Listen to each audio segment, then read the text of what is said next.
السلام علیکم۔ آج میں آپ کو بتاؤں گا کہ انسانیت کی تخلیق کا آغاز کہاں سے ہوا۔ انسانیت کی تخلیق کا آغاز حضرت آدم علیہ السلام سے ہوا۔ اللہ تعالیٰ نے حضرت آدم علیہ السلام کو مٹی سے پیدا کیا۔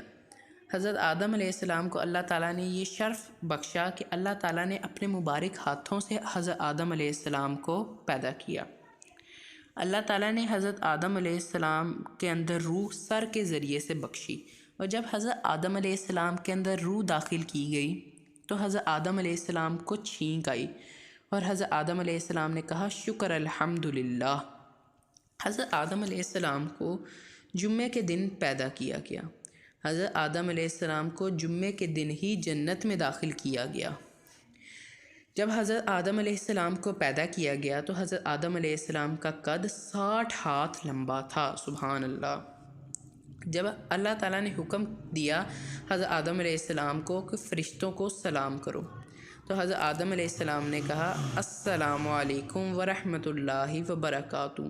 پھر اللہ تعالیٰ نے فرشتوں کو حکم دیا کہ تم اس کا جواب دو، تو فرشتوں نے کہا وعلیکم السلام ورحمۃ اللہ وبرکاتہ۔ اسی لیے جب اسلام آیا تو حکم ہوا کہ ایک دوسرے کو سلام کریں۔ اللہ تعالیٰ نے حضرت آدم علیہ السلام کو دنیا میں موجود ہر چیز کے نام سکھائے کہ یہ پہاڑ ہے، یہ جانور ہیں، یہ چیز ہے، یہ درخت ہیں، بہت چیزوں کے نام سکھائے۔ اور جب اللہ تعالیٰ نے فرشتوں سے کہا کہ تم بھی ان چیزوں کے نام بتاؤ، تو فرشتے کہنے لگے اے اللہ تیری ذات پاک ہے، تو نے جتنا علم ہمیں بخشا ہے ہمیں اس کے علاوہ کچھ نہیں آتا، بے شک تو حکمت والا اور دانا ہے۔ حضرت آدم علیہ السلام کو حکم ہوا کہ تم اس چیزوں کے نام بتاؤ، تو آپ حضرت آدم علیہ السلام نے بتا دیے۔ تو اللہ تعالیٰ نے کہا کہ میں تمہیں نہیں کہا تھا کہ میں زمین اور آسمان کے پوشیدہ راز جانتا ہوں۔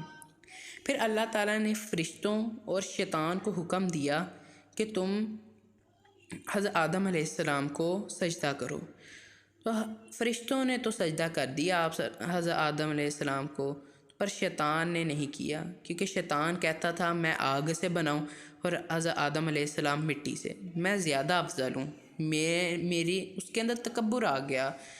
اللہ تعالیٰ نے اس کو کہا کہ تم یہاں سے نکل جاؤ، تو شیطان نے کہا کہ مجھے قیامت تک کی زندگی عطا فرما دیں، تو اللہ تعالیٰ نے شیطان کو قیامت تک کی زندگی عطا فرمائی۔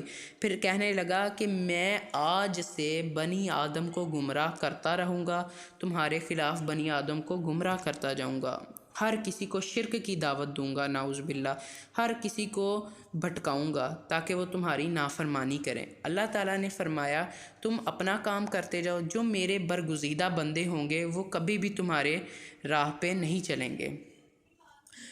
تو اس کے بعد پھر اللہ تعالیٰ نے حضرت آدم علیہ السلام کو جنت میں داخل کیا گیا، جمعے والے دن جنت میں داخل کیا گیا۔ حضرت آدم علیہ السلام پوری جنت میں اکیلے ہوتے تھے۔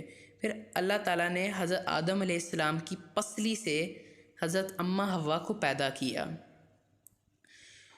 پھر اللہ تعالیٰ نے کہا یہ جنت ہے، جو مرضی کرو اس جنت میں، کھاؤ پیو عیش کرو، بس ایک درخت ہے اس کے پاس نہ جانا اور نہ ہی اس کا پھل کھانا، باقی جو مرضی کرتے رہو تم جنت میں۔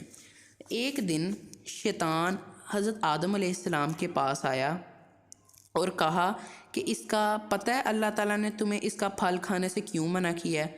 حضرت آدم علیہ السلام نے کہا مجھے نہیں پتہ۔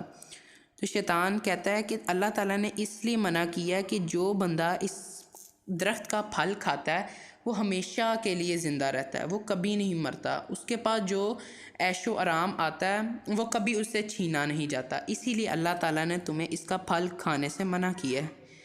تو حضرت آدم علیہ السلام نے اس کی بات مان لی اور وہ پھل کھا لیا۔ تو اللہ تعالیٰ نے جیسے ہی حضرت آدم علیہ السلام نے پھل کھایا تو جو انہوں نے لباس پہنا ہوا تھا جنت کا، حضرت اماں حوا نے اور حضرت آدم علیہ السلام نے، وہ لباس اتر گیا، تو انہوں نے جلدی سے وہ جو پتے تھے نا، پتوں کا لباس پہنا۔ تو اللہ تعالیٰ نے اسی ٹائم حضرت آدم علیہ السلام کو حضرت اماں حوا کو نکال دیا جنت سے، اور جنت سے بھی حضرت آدم علیہ السلام کو جمعے والے دن ہی نکالا گیا۔ جب نکال دیا زمین پہ آئے تو اللہ تعالیٰ سے انہوں نے بہت توبہ کی، بڑی توبہ کی۔ اللہ تعالیٰ نے ان کی توبہ تو قبول کر لی پر ان کو دوبارہ جنت میں نہیں بھیجا۔ اللہ تعالیٰ نے ان کو کہا کہ اب زمین پہ رہو اور زمین پہ کھانا بناؤ اور کھاؤ۔